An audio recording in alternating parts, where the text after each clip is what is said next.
All right. Well, this video has been a long time coming.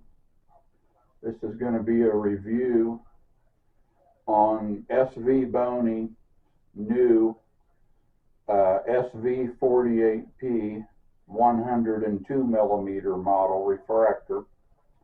The original SV48 was a 90 millimeter, and they came out with this, and I bought it in their pre-sale so it was like the first 3 days of August of 2024.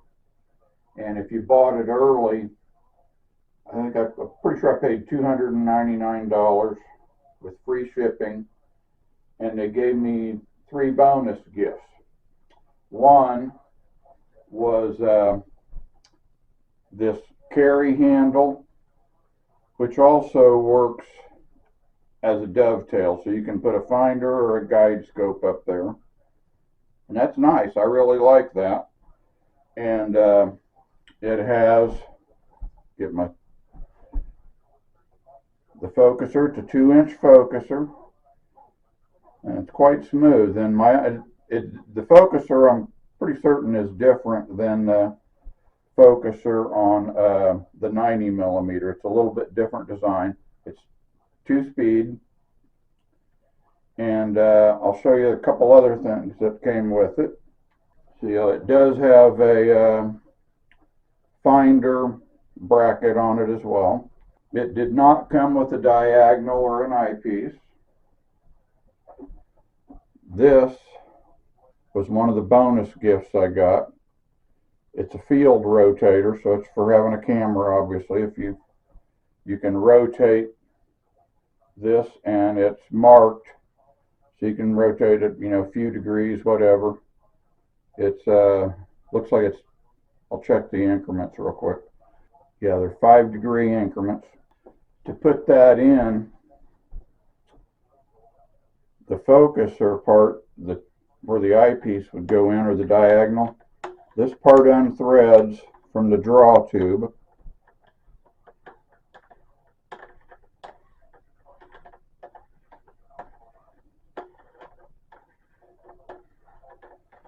So I've removed the eyepiece holder here, the 2-inch eyepiece holder. And then the rotator threads in there. If I can get it to line up. That threads right in.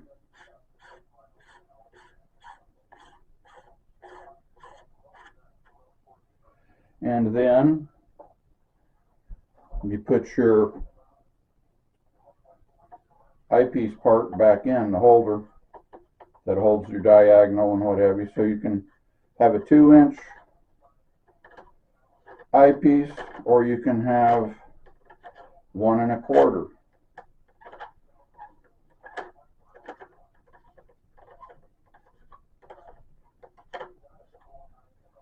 The draw tube has, we can get the line up, there we go. So the draw tube is marked in millimeters, so you can save your place. You got a certain focus point with a certain eyepiece or camera setup or what have you. But then, of course, what everybody wants to know is this right here. This was the big scandal. The image quality, at least at any kind of magnification, was basically garbage originally, and Svbony said they would correct it, because I had the opportunity, I had an option.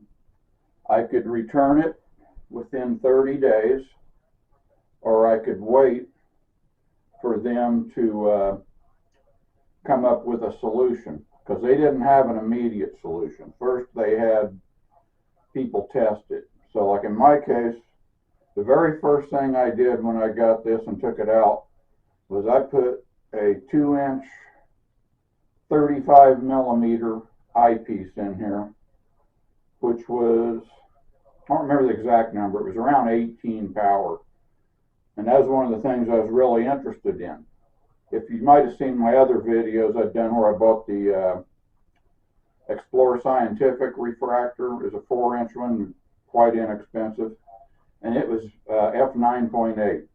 So it was like a meter long, and this one here is 2/3 of a meter, basically. The focal length on this, I believe, is 663 millimeters. And so the other one was 1,000. But that other one did not have a 2-inch focuser. And I thought that was the only thing I didn't like about that scope. That, and this one has a dual speed, and then the rotator. But I still like that telescope. I still use it. Anyway, so I bought this, and through the low power eyepiece, it really didn't look bad.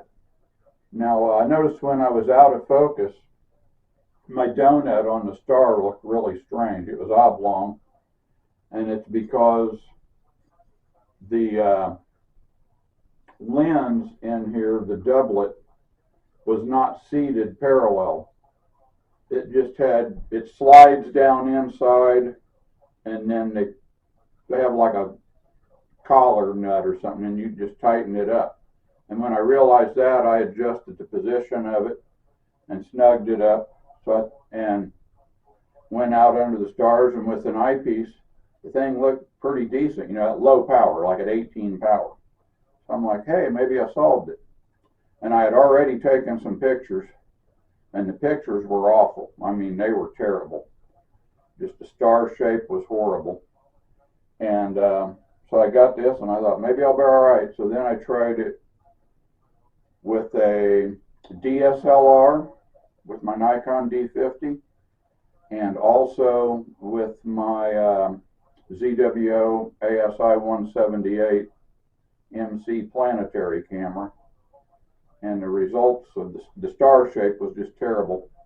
So I sent images to Svbony to show them what was going on. And they agreed, okay, there's a problem. And I also was looking on their, they have a Facebook group for Svbony.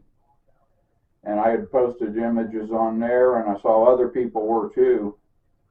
And their stars were looking a lot like mine. I will show you pictures of that, because I've got those. I'm going to put them on the video. But it was bad.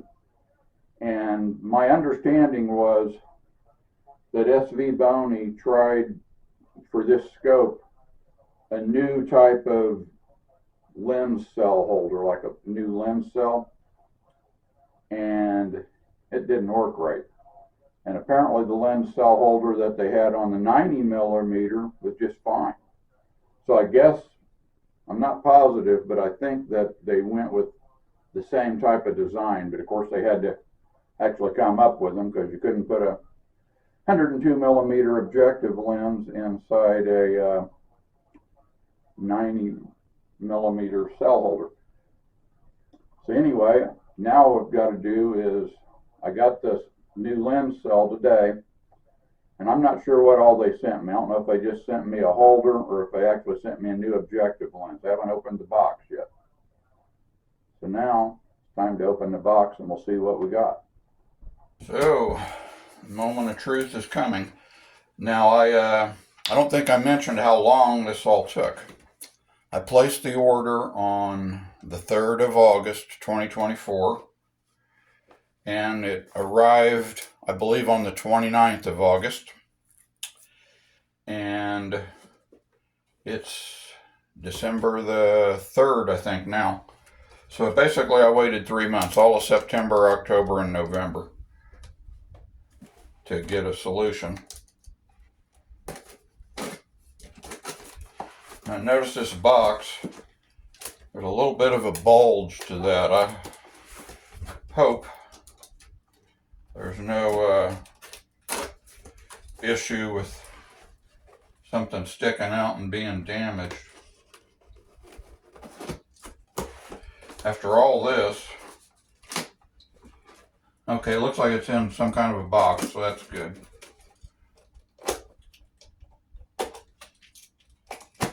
Trying to have the knife blade real shallow.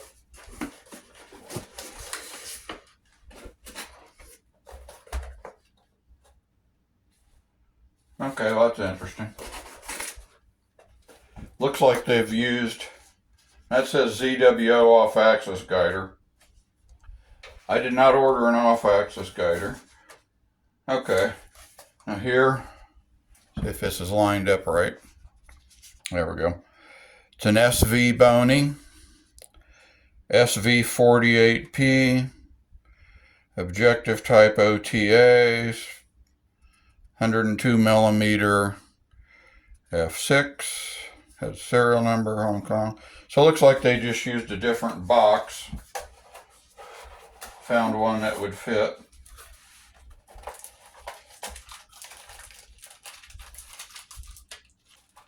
And it looks like they sent me,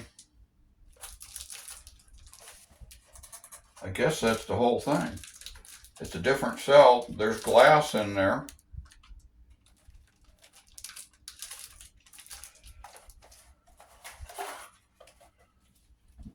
I thought there was going to be some kind of instructions because I thought I was going to have to ship part of this back.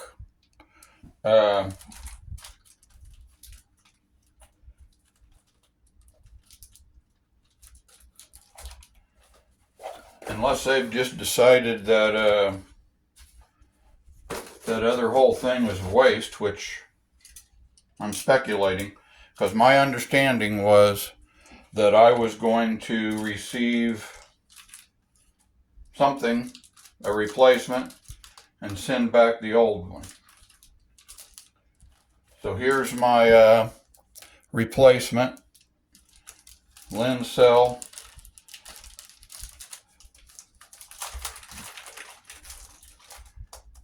And this appears to be different than the other one, because I did take it out and look at it, because remember I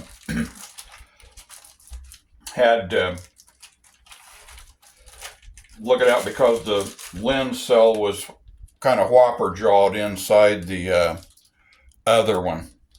And when I got it to fit down in square, I just retightened that little front piece and it was fine. So apparently that had moved around in shipping, but that did not solve the problem.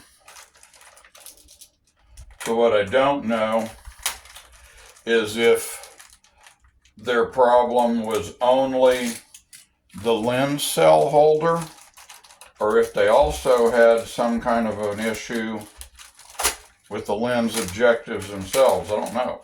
I think they were glued together in some fashion.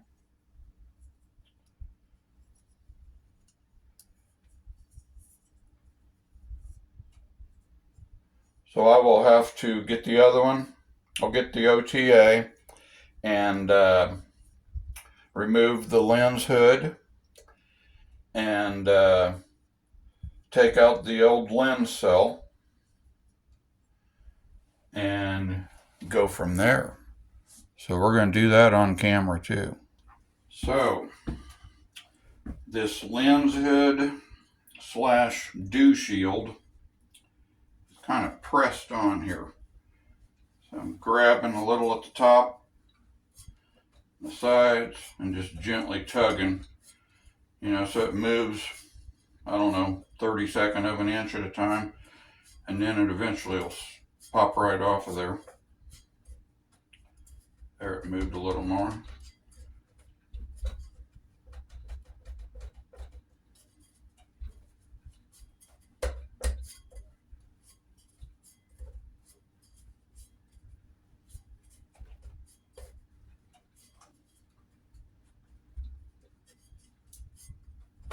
That comes right off. They've got a little like felt or something in here to, I guess it's shims, if you will, kind of snug it up.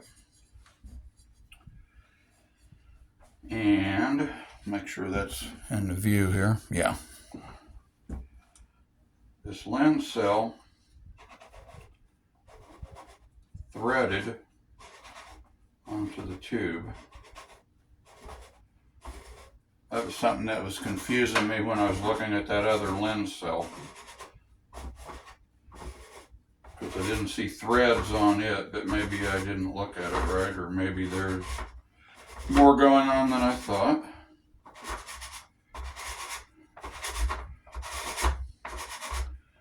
Okay, yeah, so the outer threads, still on there? Yeah. The outer threads are on the tube itself, and there's threads on the inside of the lens cell. And of course, this is the old lens cell, right?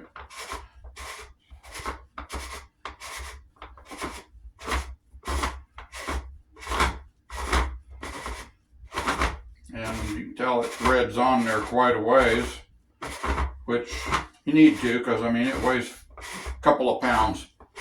I weighed the box on the new one, and it weighed like 2 pounds and 2 or 3 ounces while it was still inside the box.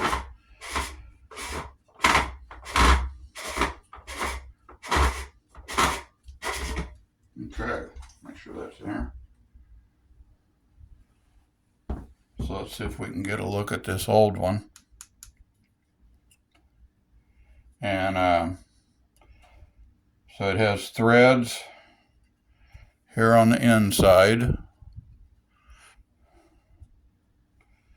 And this outer piece is what I had threaded back. When I figured out that something was wrong, it's like this piece here, which will loosen, it may have loosened in shipping, you know. I mean, they sent it all the way from China on a plane and all that, and then on another plane to Chicago, and then I guess on trucks down to Indiana.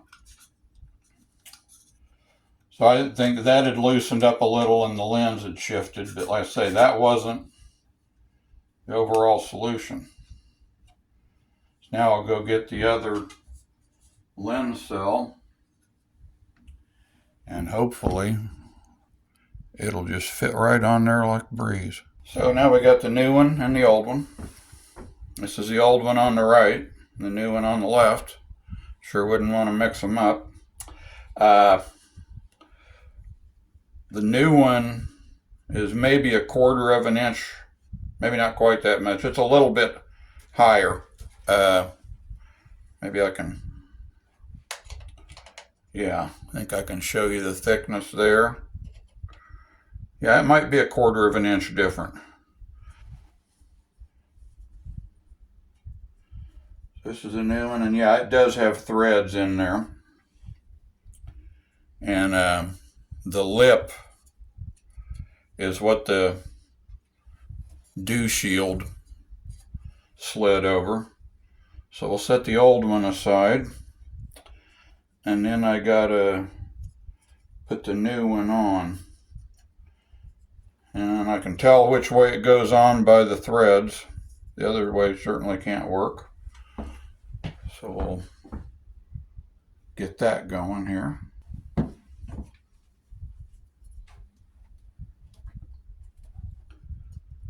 Since everything's painted black, it's kind of hard for me to see the threads there at first. So this baby should just slide right on here. The thread on, I mean. So I might knock the audio off because this thing's noisy. It may sound terrible on the...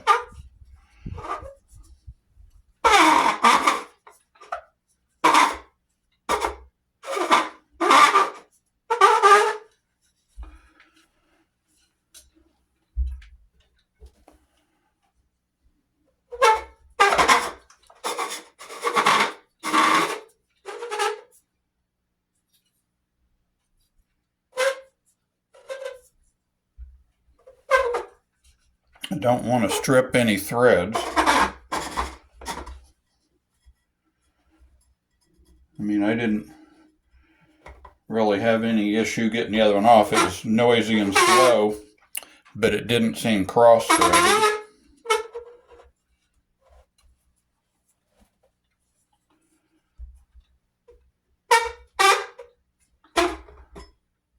These threads go in here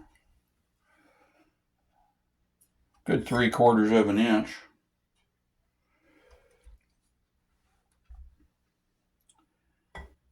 And it's not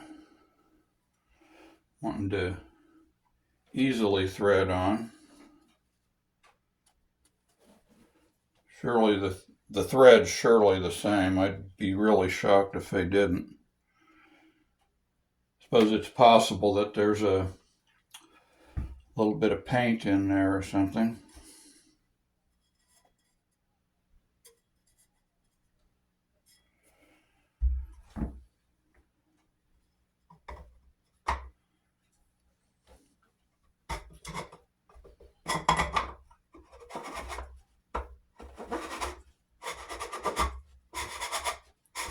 It seems to be easier now.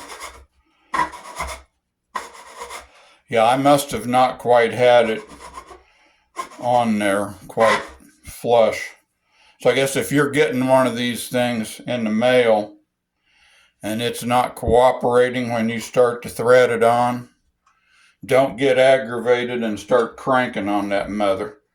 Wiggle it around until it's easy, because now it's easy. So that is some good news. Of course, I still haven't gone outside. I hadn't mentioned that part yet. That's something I was going to mention. Everybody always talks about how if you buy a new telescope or new camera or whatever, you get cloudy, crappy weather. Well, happened today. Let's see, after we'd been real warm in November. Got in quite a bit of golf, and then I guess it was Friday morning, Black Friday, the morning after Thanksgiving. It got below freezing, and it stayed freezing until today, Wednesday. I think the weatherman said that it was 126 hours straight below freezing, which is kind of weird right after a really warm spell. And then tonight, so it was today, Wednesday, it got up to like 46, 48 degrees, something like that. And tonight, it's supposed to get down to 11 or 12 degrees. And the wind's been blowing at like 25 miles an hour and gusting up into the 40s. Matter of fact, when I was watching the news, there were some places over in Illinois, just west of here, about 40, 50 miles, in a really flat area where nothing slows down the wind, and they were getting wind gusts up to as high as 60.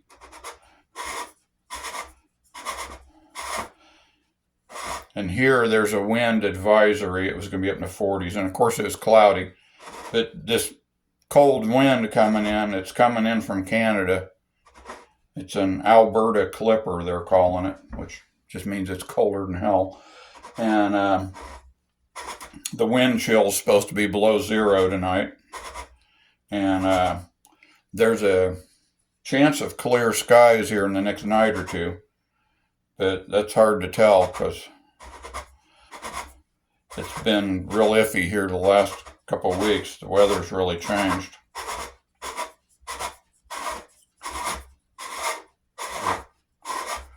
That's threading on nice. I'm going real slow and easy.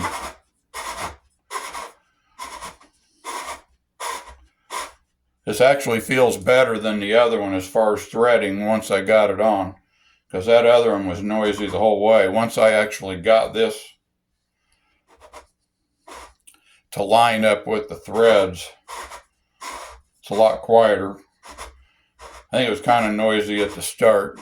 And of course, you got 2 pounds hanging out on the end of the threads.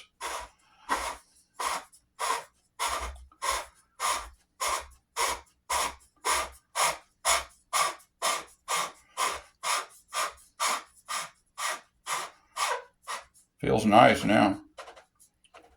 And there it's snugged up. So now, this little baby, I should be able to press it on. Make sure that's hanging off. I want to try to get the Svbony lined up nice so it looks pretty. Okay, yeah, I can just tap that on there kind of gently. I'm not hitting it very hard here. Just, yeah. When I first got this, the first one, this thing was off by 30 degrees or something, and I thought, well, it's just not tight, because I didn't know this thing slid on and off. So I was trying to tighten it up, and it wasn't working right. It was it was loosening up the lens cell. So now I've got basically a new telescope, I guess. I mean, I've got at least this end. So I don't know what they've changed in the objective. Like I say, my understanding is that I have to send that old objective back. I thought that this package here would have had some kind of return shipping label and instructions. As a matter of fact, when I was messaging back and forth with the people in technical support, they told me that this was going to come with instructions. As a matter of fact, they asked me if I was comfortable with doing this part that I just did now, taking the cell off and that, and I'm like, sure, that's no big deal. And but they still, I was expecting some kind of instructions about what I was doing. I expected them to be saying something, especially the return part. So I will definitely hang on to that objective, the old one there, because I'm expecting to send it back to them. And hopefully I'm going to have decent weather here in the next few days. So I don't know exactly how fast this video will get put online, because I got to wait and get good enough weather to get out and just do a rudimentary test. Point it up at some bright stars with a camera, focus it, and see what it looks like. I say with the other one, when I was looking at it at like 18 or 19 power, whatever it was, some of the stars, especially out towards the edge, looked a little funny, but it was such a low power. Those stars were so small that I really couldn't tell. I thought it was just a little chromatic aberration, and I thought, maybe I'm using such a low power eyepiece that I'm really getting out there testing the edges of it. But like I say, that wasn't an issue.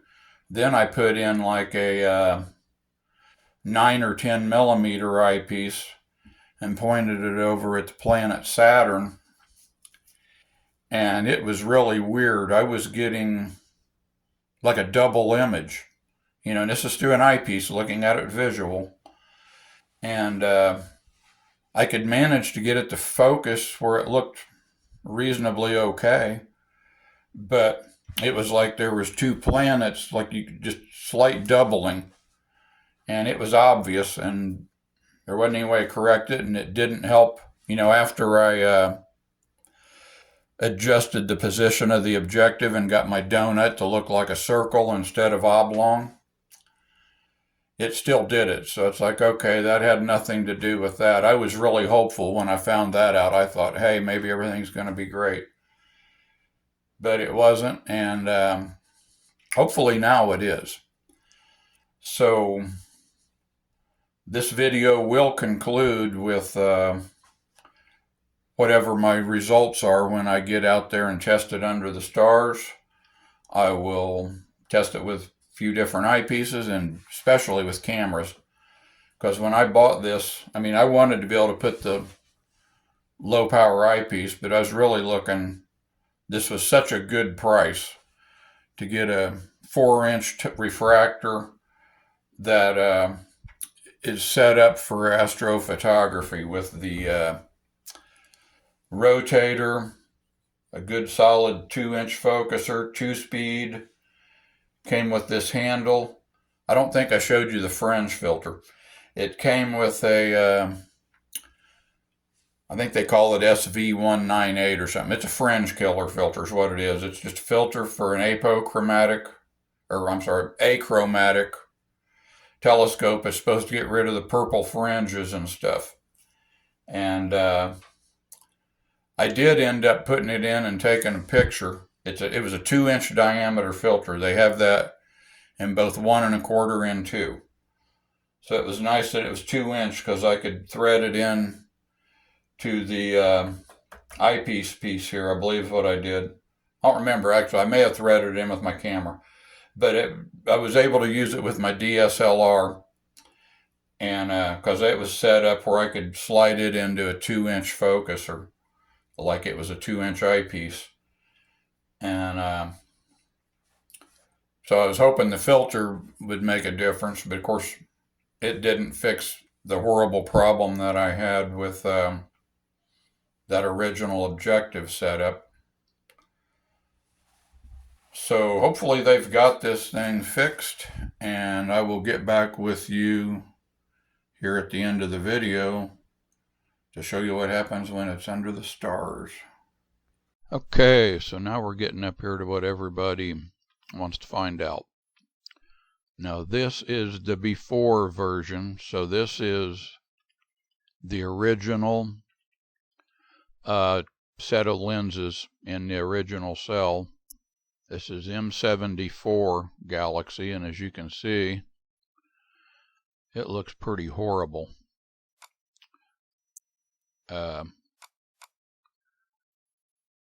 You get a crazy ass pattern there. So now this is, I'll double check what the exposure time is here. This was done at gain 100 and 239 seconds, so about 4-minute exposures. Now this image is it's NGC457, which is the owl cluster. These exposures were only 1 second, and this was gain 424, I believe it said. And I was using my ZWO planetary camera with this and with M74 as well. And I thought I had a shot through my Nikon D50 DSLR of M33, but I can't find it. I suspect it looks so bad I just stopped. But now we'll go to the new version, which is improved. It ain't perfect by any means, but it is better. Okay, now obviously this one here is out of focus. This is the star Altair. And when I first put the camera in and racked the focuser all the way back, I needed more length on it, so I had to put in my for my 90-degree angle, the mirror, and then I get it in focus. But I thought, well, since I saw this, I gotta look at the donut, and it's round, so I liked that because, like I mentioned, the original one, it was real oblong initially, and then when I saw that and repositioned the objectives in there and tightened up that little collar, I ended up with this. But then you saw what happened when it went in focus. So now we'll get one that's in focus. So now I've got Altair in focus. If we can get it to zoom in. And you can see when you zoom way in, you get some kind of a diffraction pattern. It's a little bit reminiscent of what I had before, except I see this when it's zoomed in so far. When I've got it here zoomed out, it doesn't look near as bad. But, you know, as you can see, they weren't able to get a perfectly round star. And this exposure time was, I think it was 56 milliseconds. So well under 1 second. So it does, it's not a tracking issue or anything like that. And then I've got some other images here as well. Okay, this star here is Gamma Aquila. It's just another relatively bright star, not too far from Altair. This is a 4-second long exposure at maximum gain of 510. And, of course, there's chromatic aberration, which I expected. But these other stars, they're obviously not perfectly round, but they don't look like what they did with the other one, with the original objective. And we can get out here towards the edges. This is I think the ASI 178 is close to a 1/2 inch chip. I don't remember for sure. I think it's 5 millimeters by 8.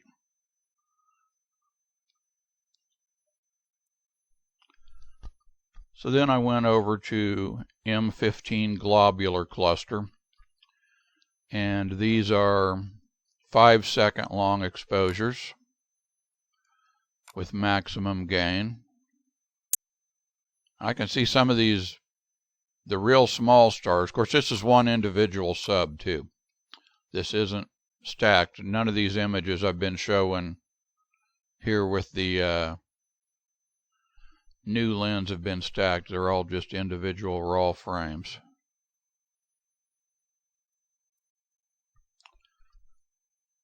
With the other lens I was showing you when I showed you M74 and 457, those were stacked images. Okay, now here on M27, I was not using a guider.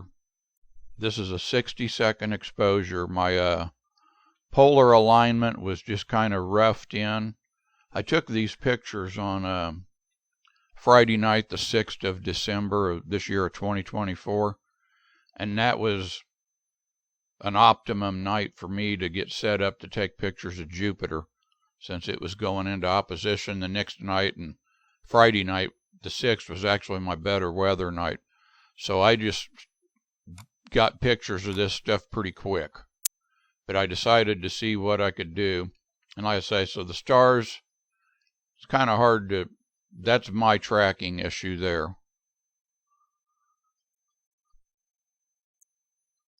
Now here we're back to 5-second exposures again. With maximum gain. I believe this area up here is where M71 is, and then there's Harvard 20. I don't know if I have it all centered in exact, but we can get an idea what the stars look like here with a one individual frame. So you can see we can't get truly round. The ones that are really exposed heavily look a little more tolerable to me, but and then I decided, well, maybe I can get a peek at Saturn, because I remember when the original one, and this was, it's getting farther away, so it's kind of small, and of course this isn't a planetary telescope anyway.